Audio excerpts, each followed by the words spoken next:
Assalamualaikum warahmatullahi wabarakatuh.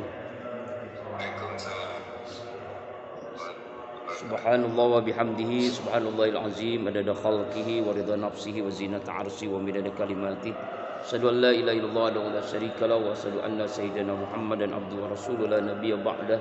Allahumma shalli ala sayyidina wa maulana Muhammadin wa ala alihi wa ashabihi wa man tabi'ahu bi ihsanin ila yaumiddin. Rabbi a'udzubika min hamazati syayatin wa a'udzubika rabbi ay yahdurun. Subhanaka la ilma lana illa ma 'allamtana innaka antal alimul hakim. La haula wala quwata illa billahil aliyil azim. Amma ba'du. Bapak semuanya jamaah halaqah subuh Masjid Al-Maghfirah rahimakumullah. Alhamdulillah Allah bahagiakan kita dengan berbagai macam nikmatnya, iman, Islam, sehat walafiat, panjang umur, sehingga kita bisa melaksanakan sholat di awal waktu berjamaah di masjid. Melanjutkan kita mengkaji Al-Quran. Hari ini surah ke-91 As-Sam, ayat yang pertama sampai yang terakhir. Mudah-mudahan Allah selalu merahmati kita dengan Al-Quran yang kita baca, kita pahami, kita tadabburkan hari ini. Amin. Salawat dan salam selalu tercurahkan pada junjungan alam baginda kita Rasulullah Muhammad sallallahu alaihi wasallam, keluarga, sahabat, dan insya Allah kita yang selalu berusaha menghidupkan sunnahnya dan berharap mendapatkan syafaatnya di yaumil qiyamah. Sebelum kajian surah As-Sam kita awali terlebih dengan doa melalui surah-surah. Semoga dengan apa yang kita mohonkan melalui surah-surah yang kita baca Allah kabulkan. Ya Allah ya Rabbana, ampuni seluruh dosa-dosa kami dari akil balik hingga saat ini sampai kami wafat. Ampuni seluruh dosa ibu ayah kami, kakek nenek kami, istri kami, kakak adik kami, mantu mertua kami, anak cucu keturunan kami, guru-guru kami. Ya Allah, seluruh jamaah Masjid Al-Maghfirah, seluruh dosa kaum muslimin muslimat, mukminin mukminat, baik yang hidup apalagi yang telah wafat. Al-Fatihah. A'udzubillahi minasyaitonir rajim. Bismillahirrahmanirrahim. Alhamdulillahi rabbil alamin. Ar-Rahmanir Rahim. Maliki yaumiddin. Iyyaka na'budu wa iyyaka nasta'in. Ihdinas siratal mustaqim. Siratal ladzina an'amta 'alaihim ghairil maghdubi 'alaihim waladdallin.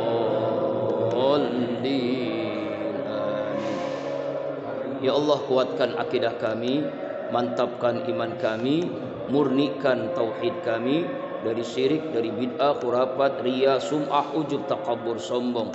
Kami hanya ingin ridhamu ya Allah. Ridhoi kami ya Allah. Jadikan semua kami ini hamba-hambamu yang ikhlas, al-ikhlas. A'udzubillahi minasyaitonir rajim. Bismillahirrahmanirrahim. Qul huwallahu ahad, Allahus samad, lam yalid wa lam yulad wa lam yakul lahu kufuwan ahad. Bismillahirrahmanirrahim. Qul huwallahu ahad, Allahus samad, lam yalid wa lam yulad wa lam yakul lahu kufuwan ahad. Bismillahirrahmanirrahim. Qul huwallahu ahad, Allahus samad, lam yalid wa lam yulad wa lam yakul lahu kufuwan ahad. Ya Allah ya Rabbana, angkat sembuhkan penyakit jasmani rohani kami, keluarga kami. Hilangkan dalam diri kami sifat hasud. Lindungi kami dari orang yang hasud. Cabut dalam diri kami ya Allah keinginan maksiat. Lindungi kami dari orang-orang yang zalim, baik golongan jin ataupun manusia. Al-Falaq, An-Nas.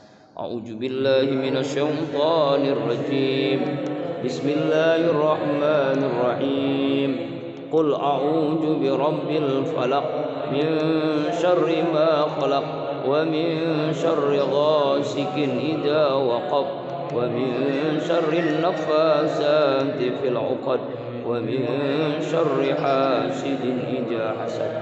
Bismillahirrahmanirrahim. Qul a'udzu birabbin nas, malikin nas, ilahin nas, min syarril waswasil khannas, alladzi yuwaswisu fi sudurin nas, minal jinnati wan nas.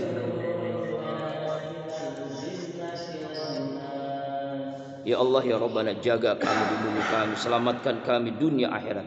Jadikan semua kami ya Allah hamba-hambamu yang amanah. Hadirkan di negeri kami pemimpin yang amanah. Ayat kursi. A'udzu billahi minasyaitonir rajim. Bismillahirrahmanirrahim. Allahu la ilaha illa huwal hayyul qayyum. La ta'khudhuhu sinatun wa la nawm. Lahu ma fis samawati wa ma fil ardh. Man dhal ladzi yashfa'u indahu illa bi'iznihi. Ya'lamu ma baina aydihim wa ma khalfahum. Wa la yuhituna bi syai'in min 'ilmihi illa bima syaa. وسع كرسي السماوات والأرض ولا يعود حفظهما وهو العلي العظيم. Sadaqallahu azim. Surah As-Sam surah ke-91 ayat 1 sampai 15. A'udzu billahi minasyaitonir rajim.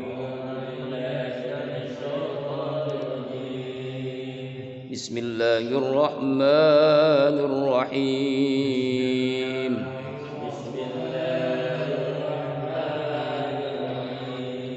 Wasyamsi wa duhaha.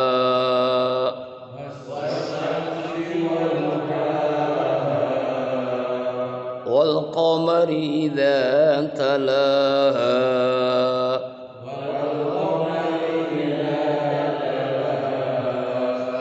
والنهار إذا جلاها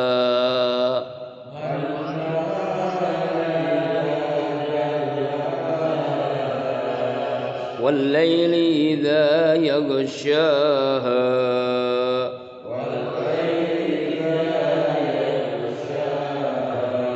والسماء وما بناها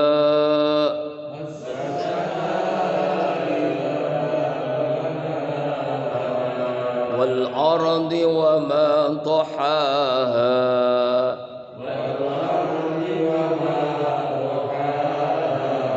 ونفس وما سواها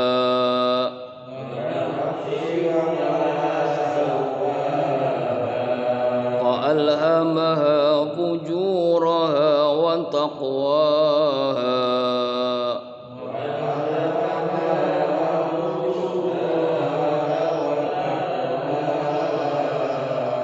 قد أفلح من زكاها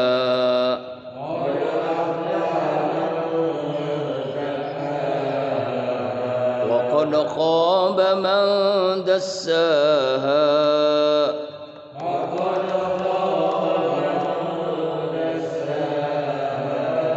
كذبت ثمود بتقواها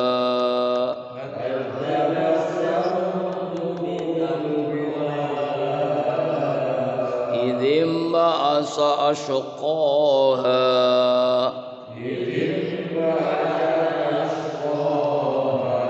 فقال لهم رسول الله ناقة الله وسقياها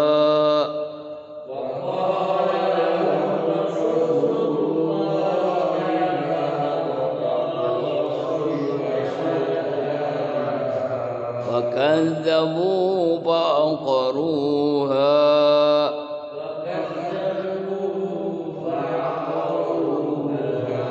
فدمدم عليهم ربهم بذنبهم فسواها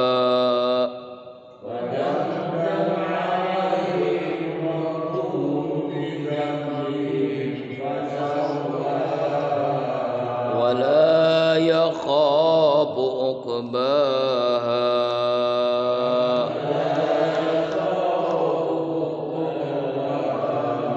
Sadaqallahul azim. Silakan terjemahnya. Silakan siapa Pak? Dengan nama Allah yang Maha Pengasih, Maha Penyayang. Alhamdulillah. Demi matahari dan sinarnya pada pagi hari. Demi bulan apabila mengiriminya. Demi siang apabila menampakkannya. Demi malam apabila menutupinya. Demi langit serta pembinaannya. Yang demi bumi serta penghamparannya. Demi jiwa serta penyempurnaan ciptaannya. maka dia mengilhamkan kepadanya jalan kejahatan dan ketakwaannya. Sungguh beruntung orang yang menyucikan jiwa itu, dan sungguh rugi orang yang mengotorinya. Kaum Samud telah mendustakan Rasulnya karena mereka melampaui batas zalim. Ketika bangkit orang yang paling celaka di antara mereka, lalu Rasulullah SAW berkata kepada mereka, biarkanlah berita betina dari Allah ini dengan meminumnya. Namun mereka mendustakannya dan menyembelihnya. Karena itu Tuhan membinasakan mereka karena dosanya. Lalu diratakannya dengan tanah, dan dia tidak takut terhadap akibatnya. Maha benar Allah dengan segala firman-Nya. A'udzubillahi minasyaitonirrajim. Terima kasih Pak Lasno yang telah membaca terjemahan surah Asy-Syam ayat 1 sampai ayat 15. Nah, ini kita langsung ke tafsir ya, tafsirnya. Sekilas tentang surah Asy-Syam. Surah Asy-Syam ini terdiri dari 15 ayat. Kata Asy-Syam diambil dari kata Asy-Syam, artinya matahari. Diambil dari kalimat ayat yang pertama. Ayat-ayat surah Asy-Syam disepakati para ulama turun sebelum Nabi berhijrah ke Madinah. Nama yang dikenal dalam mushaf namanya surah Asy-Syam. Imam Bukhari dalam kitab sahihnya menamai surah Asy-Syam ini wasyamsi waduhaha, sesuai bunyi ayat yang pertama. Nama ini lebih baik daripada sekedar menyebut surah Asy-Syam, karena ada surah lain yang juga menyebut kata Asy-Syam pada awalnya, itu surah At-Tariq, surah At-Takwir. Tidak ada nama untuknya kecuali yang disebut ini. Surah ini dinilai sebagai surah yang ke-26 dari segi urutan turunnya surah kepada baginda Rasulullah SAW. Ia turun sesudah Al-Qadar. Imam Bukhari. Ya, jadi namanya itu jangan Asy-Syam saja, jadi Asy-Syamsi wa duhaha. Imam Bukhari menyebutnya Asy-Syamsi wa duhaha. Jadi turunnya sesudah surah Al-Qadar sebelum surah Al-Buruj. Jumlah ayatnya 15 ayat.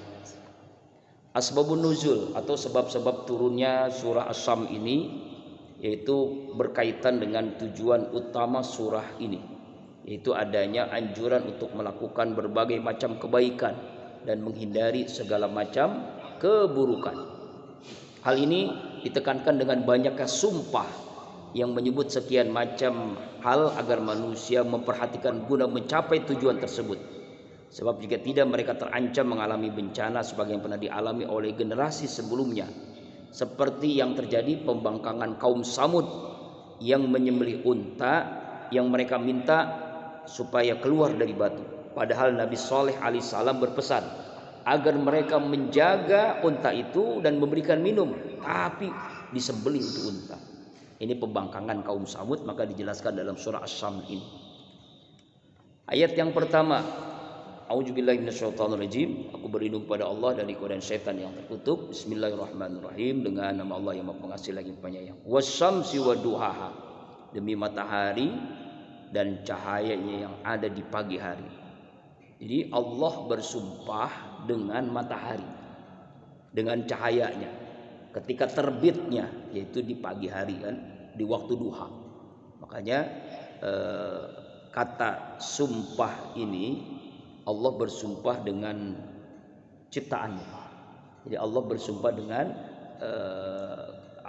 matahari yang dulu ada orang yang menyembah matahari. Bahkan sampai sekarang ada di Jepang itu ya. Apa namanya agama ya, siapa? Sinto menyembah matahari. Nah, Allah bersumpah dengan matahari. Dulu pernah Nabi Ibrahim sebelum mempercayai Allah sebagai Tuhan, beliau mencari Tuhan. Nah, di antaranya Tuhan yang beliau katakan ini Tuhan yang besar nih, itu menyinari seluruh dunia ini, seluruh bumi ini. Tapi ketika malam datang, hilanglah. Wah, kok Tuhan kok hilang? Nah, ini bukan Tuhan. Lalu dia melihat bulan. Bulan ini Tuhan bersinar yang di bulan purnama. Tapi setelah hilang dia siang hari, akhirnya ini bukan Tuhan saya. Terus pencarian itu akhirnya ketemu dengan Allah Subhanahu wa taala. Pencarian Nabi Ibrahim sebelum sebagai ikhtiar beliau manusia untuk mencari Tuhan. Akhirnya ketemu Allah Subhanahu wa taala. Ya, demi matahari dan terbitnya pada matahari di pagi hari. Makanya ada namanya sholat duha wa duhaha. Sholat duha itu adalah sholat yang dilakukan ketika di waktu duha, ya, terbitnya matahari. Wal qamari idza talaha, ayat yang kedua, apabila bulan mengiringi matahari. Ya, ada sholat gerhana bulan, ada gerhana matahari. Kalau bahasa itu kan ada namanya berotasi dan berevolusi kalau nggak salah ya. Berotasi itu berputar pada porosnya, berevolusi itu artinya adalah bumi dan bulan ini mengelilingi matahari. Nah, ketika beriringan nanti, ya belum lama kemarin ya, di tanggal 15 Syawal terjadi gerhana bulan. Nah, itu beriringan tuh antara posisi matahari, bulan dan bumi ini. Nah, karena itulah Rasulullah SAW mengajarkan ya dengan melakukan sholat khusuf dan kusuf, gerhana bulan dan gerhana matahari. Di ayat yang kedua ini Allah bersumpah dengan bulan, ya, mengiringi matahari. Allah Akbar. Belum di zaman waktu 14 abad yang lalu tidak ada ilmu tentang bulan, tentang matahari, astronomi itu Allah sudah menjelaskan. Jadi ilmu pengetahuan itu sudah iya ternyata. Mengiringi matahari bersinar setelah matahari terbenam. Makanya ada bulan purnama, ada bulan sabit dan sebagainya. Kemudian ayat yang ketiga, wan nahari idza jallaha. Allah lagi-lagi bersumpah yaitu dengan siang. Apabila menampakkan siangnya. Ketika matahari menampakkan dengan jelas di waktu siang, ya, dan tidak tertutupi. Nah, itu. Makanya kita diperintahkan untuk melakukan sholat. Itu namanya sholat zuhur. Ya kan, di waktu siang yang terik matahari itu. Kemudian ayat yang keempat, wal laili idza yaghshaha. Demi malam apabila menutupi malam. Artinya adalah Allah bersumpah dengan malam ketika menyelimuti matahari sehingga tertutup cahaya matahari, akhirnya gelap malam. Ya. Kemudian ayat yang kelima, lagi-lagi Allah bersumpah, was-samai wa ma banaha, demi langit serta pembinaannya. Jadi Allah bersumpah dengan langit yang berkuasa mengangkat langit ini tanpa tiang. Jadi menciptakan sesuatu tanpa tiang. Kalau kita menciptakan, membuat ya rumah, istana dan sebagainya itu pasti ada tiangnya. Tapi Allah menciptakan langit tanpa tiang. Allah Maha berkuasa mengangkat sesuatu dengan sempurna tanpa tiang. Jadi Allah bersumpah dengan langit yang Allah ciptakan. Kemudian wal ardi wa ma tahaha, demi bumi serta penghamparannya. Allah bersumpah dengan ciptaannya itu, dengan bumi ini yang kita injak ini, yang menghamparkannya ya untuk ditempati, dan inilah tempat kita. Kita dari tanah kembali kepada tanah, ya. Inna lillahi wa inna ilaihi raji'un. Semua kita kembali kepada tanah. Wal ardi wa ma tahaha. Ayat yang ketujuh. Nah, setelah Allah bersumpah dengan alam semesta, matahari, bulan, langit, bumi, sekarang Allah bersumpah dengan ciptaannya itu kita makhluknya, yaitu wan nafsi wa masawaha, demi jiwa serta penyempurnaan ciptaannya. Jadi Allah menciptakan manusia ini makhluk yang sempurna. Dalam ayat lain dalam surah At-Tin, ya, laqad khalaqnal insana fi ahsani taqwim, sebaik-baiknya bentuk manusia itu, ya, sebaik-baik bentuk. Sejelek-jeleknya manusia misalnya gitu, manusia yang paling jelek dibawa ke Ragunan, dibawa ke kebun binatang, pasti yang paling ganteng itu manusia, pasti yang paling cantik itu manusia, walaupun manusia jelek sekali gitu. Itulah Allah menciptakan fisiknya, kemudian ada jasmani, ada rohani, ya, Allah ciptakan secara sempurna manusia. Allah. Jadi Allah bersumpah dengan jiwa atau manusia ini, ya Allah. Kemudian ayat yang ke-8. Nah, barulah ini kepada inti pembahasan surah As-Sam, fa'alhamaha fujuraha wa taqwaha. Allah ilhamkan, Allah berikan kepada setiap jiwa, setiap manusia ini apa? Fujuraha, menuju jalan kefasikan, kemaksiatan, ke kezaliman, ya, wa taqwaha, dan ketakwaan. Jadi Allah mengenalkan kebaikan, Allah mengenalkan keburukan kepada setiap kita, serta memberikan kemampuan untuk memilih salah satu yang kita inginkan dari wahyu. Jadi setiap manusia itu ada kemungkinan menjadi orang yang uzur, ada kemungkinan menjadi orang yang bertakwa. Jadi semua manusia itu terserah mau jadi fujur, mau menjadi takwa. Allah ilhamkan kepada setiap manusia, apakah dia menjadi orang yang baik atau orang yang jahat, atau orang yang durhaka atau orang yang taat. Jadi Allah ilhamkan kepada semua manusia.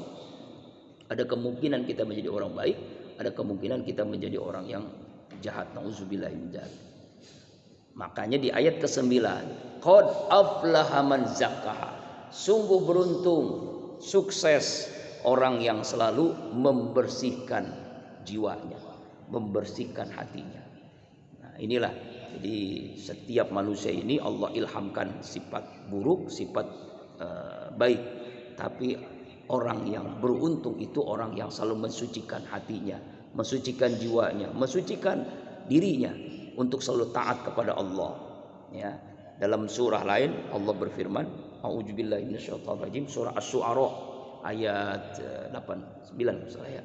Yauma la yanfa'u malun wala banun illa man attallaha biqalbin salim. Ingatlah pada hari yang tidak berguna harta kita, kekayaan, jabatan, keluarga, keturunan, kecuali hamba Allah yang memiliki hati yang bersih, qalbun salim. Ya, hati yang bersih itu karena apa? Karena dia selalu mensucikan, membersihkan. Ya, inilah pentingnya namanya, kalau bahasa Imam Al-Ghazali namanya tazkiyatun nafs. Ya, pembersihan hati. Kalau Ustaz Arifin namanya tazkiyatul qalb, membersihkan hati. Sama. Ya, tazkiyatun nafs, tazkiyatul qalb. Ya, jadi bagaimana hati kita bersih. Jadi orang yang beruntung itu, orang yang sukses itu orang yang selalu mensucikan hatinya. Kebalikannya ayat 10, wa qad khaba man dassaha. Sungguh rugi orang yang mengotori hatinya. Hatinya kotor. Nah, dalam hadis Rasulullah SAW, Imam Bukhari menjelaskan, ala inna fil jasad mudghah, dalam setiap diri kita ada segumpal darah. Idza salahat salatul jasad kullu. Apabila baik, baiklah. Wa idza fasadat fasadat kullu, dan apabila buruklah. Wa ilal qalbu, dan itu adalah hati. Jadi hati itu raja, kata Imam Al-Ghazali, pemimpin. Ya, mata, telinga, mulut, tangan, kaki adalah rakyatnya. Memerintahkan kebaikan, maka seluruh rakyat melakukan kebaikan. Memerintahkan kejahatan, maka seluruh rakyat melakukan kejahatan. Dan itu adalah hati. Orang yang rugi, orang yang selalu mengotori hatinya. Ya, hatinya kotor hatinya. Ya, yaitu bisa sifat-sifat buruk ada dalam dirinya.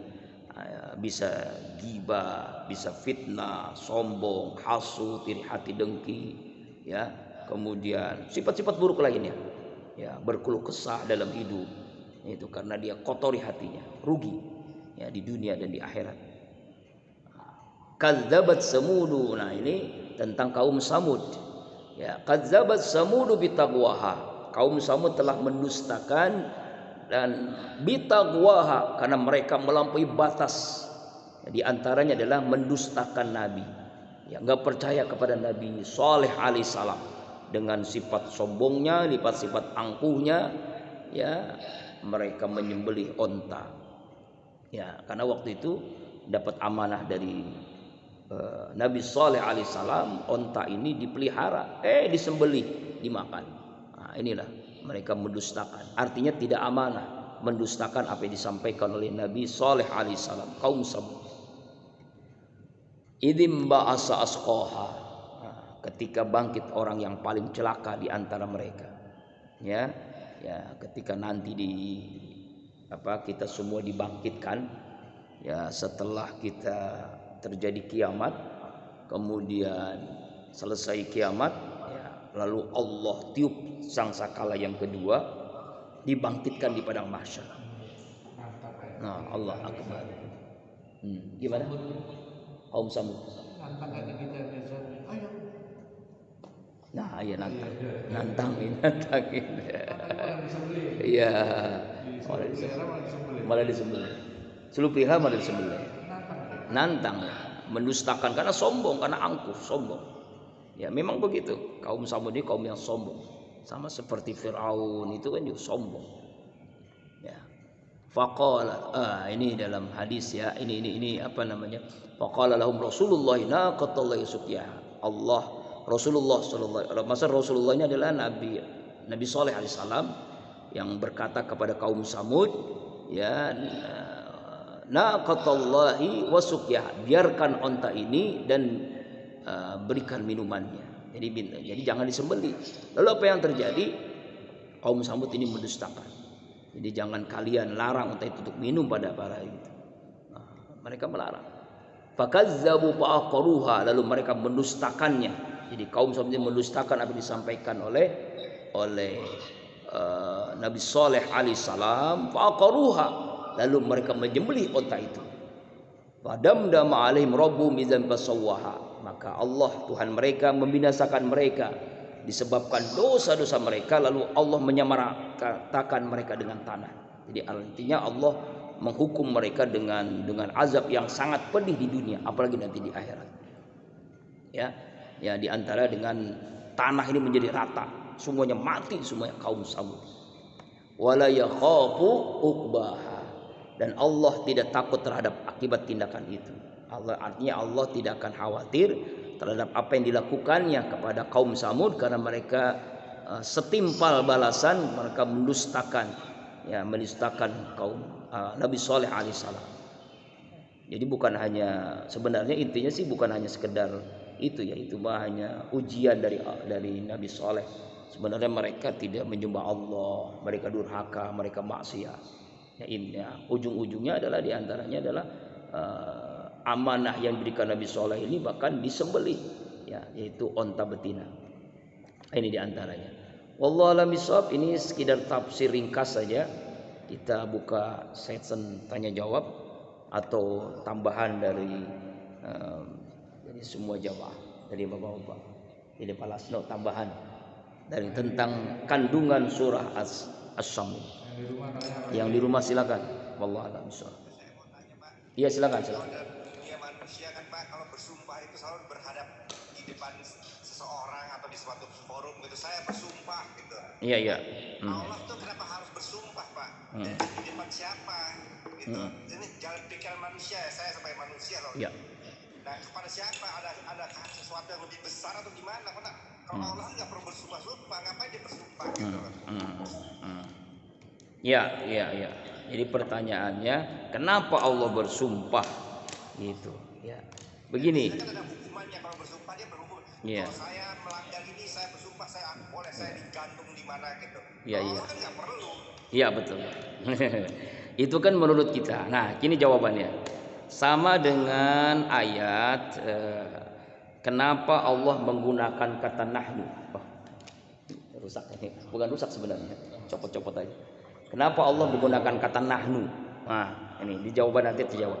Inna nahnu nazzalna dzikra misalnya. Sesungguhnya kami menurunkan Al-Qur'an.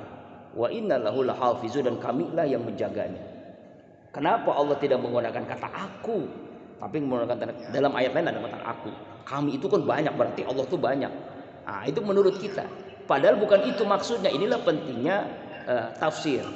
Pentingnya pemahaman ulumul Quran, ilmu-ilmu Al-Quran. Jadi ada pemahaman dari ayat-ayat yang kita baca. Nanti ketemu jawabannya. Jadi li ta'zim, untuk memuliakan dirinya Allah sendiri. Jadi begini, ketika kita mengatakan kalau bahasa Betawi elu itu kan kayak kasar gitu ya. Tapi ketika mengatakan anda sekalian itu lebih halus ya, seperti itu, memuliakan. Ya, Anda semua memuliakan. Kamu semua memuliakan. Jadi memuliakan itu Allah mengagungkan, li ta'zim, mengagungkan dirinya sendiri dengan kata nahnu.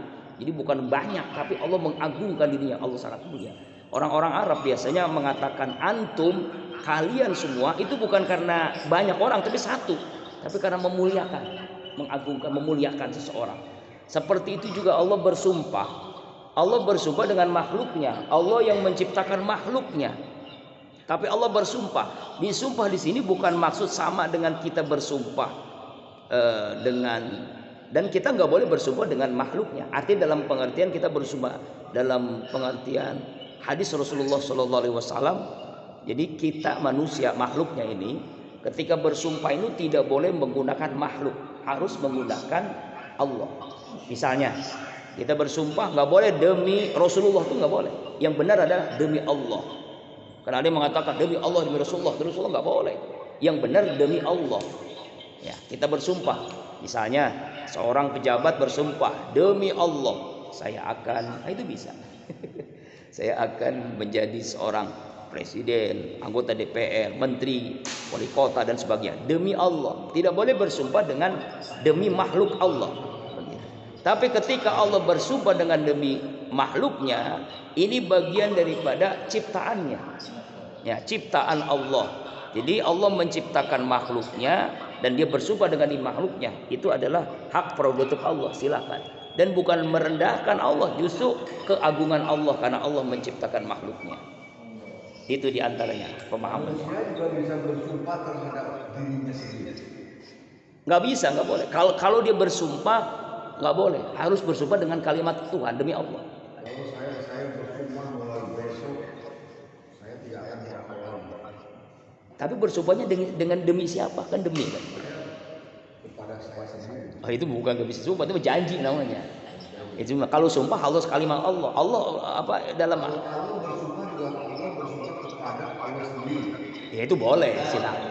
Iya, itu boleh. Itu silakan karena Allah yang menciptakan, karena Allah Maha berkuasa.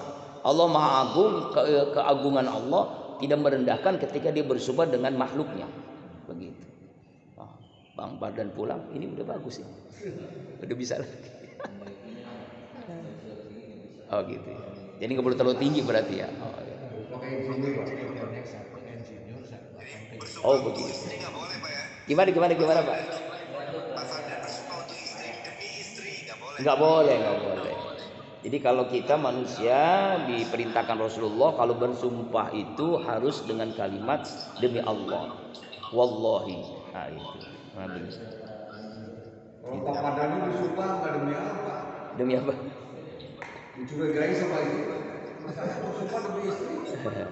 Tapi makanya kita tidak ada dosa, salah satu dosa besar yaitu sumpah palsu. Apa itu sumpah palsu? Dia mengatakan kalimat demi Allah, tapi setelah itu dia melupakan sumpahnya. Oh begitu. Demi kamu tidak melirik-lirik lagi. Iya. Gitu Pak Heri. Mudah-mudahan jelas ya Pak Heri ya. Ya, wallahu a'lam bishawab. Iya. Silakan ada lagi dari atau tambahan enggak apa-apa, silakan tambahan dari Pak Mukhlis kali tambahan silakan, atau ya nggak harus nanya. Jadi tambahan kita diskusi. Iya makanya kan udah mengalami asam garam kehidupan. Silakan.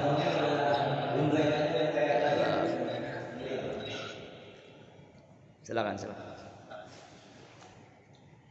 Atau dari Pak Lasno mungkin ada tambahan atau pertanyaan? Saya tidak nakal. Iya. Kalau saya mau tanya, Iya apa? sumpah bernazar, karena Allah bisa. Iya. Jadi gini, nazar itu janji. Janji misalnya bedanya sumpah dengan janji ya. Nazar itu kalau bisnis saya goal misalnya, lalu dia mengatakan saya akan infak misalnya sekian persen, ternyata goal harus wajib dilaksanakan. Nazar harus dipenuhi. Iya. Boleh demi Allah atau enggak, nazar itu enggak harus demi Allah. Yang penting dia berniat, berjanji. Usahakan kalau nazar itu sebenarnya harus tahu orang lain, ada saksi. Khawatir kita lupa. Ini pernah kejadian, ada orang bernazar, lalu nazarnya dia lupa, dia punya penyakit, berobat kemana-mana nggak sungguh-sungguh. Akhirnya ketika ada seorang ulama yang mukasafah, arti ulama yang dekat dengan Allah, ya, lalu dia bertanya, lalu ulama itu balik bertanya, coba ingat-ingat, pernah nggak bernazar? Nah, ingat, oh iya dia pernah bernazar. Laksanakan nazar, insya Allah Allah sembuhkan. dilaksanakan, Allah sembuhkan penyakitnya. Itu makanya hati-hati kalau nazar itu. Nazar itu sebenarnya orang yang putus asa deh, orang yang sudah kepepet banget begitu. Memang dibolehkan, tapi sudah apa ya, sudah mendekati hal-hal yang sangat urgennya udah ini, makanya harus ada saksi. Iya, makanya usahakan nazar itu harus ada saksi karena khawatir itu. Nah kalau sumpah itu biasanya kalimatnya kalimat qasam, kalimat sumpah. Dalam bahasa agama itu ada 3, wallahi dengan waw, yang kedua dengan ba, billahi, yang ketiga dengan ta, tallahi. Tapi artinya sama, bahasa Indonesia sama, demi Allah. Jadi kalimat sumpah itu kalimatnya harus demi Allah. Demi Allah saya bersumpah sebagai RT, nah, misalnya. Kalau RT mah kecil banget ya, sebagai presiden. Nah itu sumpah demi Allah. Makanya hati-hati itu kalimat. Tapi apakah salah satu syarat nazar itu harus ada saksi atau? Ya usahakan nazar itu saksi. Iya saksi, karena khawatir lupa. Manusia kan sering pelupa. Nah ya utang piutang begitu. Khawatir lupa itu. Misalnya istri kita, minimal istri gitu kan, ya istri yang di rumah, istri yang di. Kalau ada yang tutup saya mau kawin lagi. Oh begitu. Kita ada saksi nggak ada. Nah, anak-anak kalau keliling lagi mau bikin kolisong. Kapan keliling kan? Kalau udah keliling nggak belum ada. Subhanallah. Jadi kelilingnya belum. Jadi Ya. Ini pikiran apa? Ya gimana? Jatuhnya habis ke makrifat. Ma'rifat. Jadi kalau kita baca yang ayat ke kemana? Ke-8. Falhama. kejahatan Ya. dan ketakwaan. Mengumpulkan. Jadi kadang-kadang hati kita terlintas berbuat jahat, berbuat keji. Ya sebenarnya ada juga keinginan berbuat baik gitu ya. Tadi ada apa tadi ada hadis dalam tubuh kita itu ada setimpal Darah. daging. Iya daging. Apabila bersih maka sejumlah bersihlah itu kita. Iya. Nah, kalau pertanyaan yang baik. Nah, terus Allah menciptakan itu buat apa? Buat main-main? Ya kan? Orang itu tidak dikedai Allah sadar, ya nggak sadar orang. Selama terus kita itu apa? Gitu. Mainan apa? Pertanyaan akalnya gitu. Gimana? Itu pasti Pak Eri tertarik ke kalian. Az-Zariyat 59. Surah Az-Zariyat. Ini mungkin bisa jadi jawaban, membantu jawaban. A'udzubillahi minasyaitonirrajim wa ma khalaqtul jinna wal insa illa liya'budun. Tidaklah aku ciptakan manusia dan jin kecuali untuk beribadah. Jadi Allah ciptakan manusia ini adalah untuk beribadah, untuk menyembah Allah. Tujuan utama penciptaan manusia dan jin adalah untuk menyembah Allah, untuk beribadah. Tetapi manusia ini diberikan pilihan. Ya, ada sifat kecenderungan untuk taat, ada sifat kecenderungan untuk maksiat. Fa'alhama fujuraha wa taqwaha. Nah, sifat dominan ini ya terjadi ketika dia membersihkan hati. Maka di ayat ke-9 jawaban dan 10. Kalau dia selalu membersihkan hatinya, maka dia akan aflah. Aflah itu makanya ketika kita mendengarkan azan, kalimat azan itu kan hayya 'alas shalah, hayya 'alal falah, aflah. Hayu sholat, hayu bahagia, hayu beruntung. Jadi kalau ingin beruntung, sholat. Hayya 'alas shalah, hayya 'alal falah. Orang yang beruntung, orang yang sukses itu adalah zakah. Orang yang membersihkan hatinya ya dari riya, dari sum'ah, dari hasud, dari sombong, dari gibah, dari fitnah. Hati selalu dibersihkan.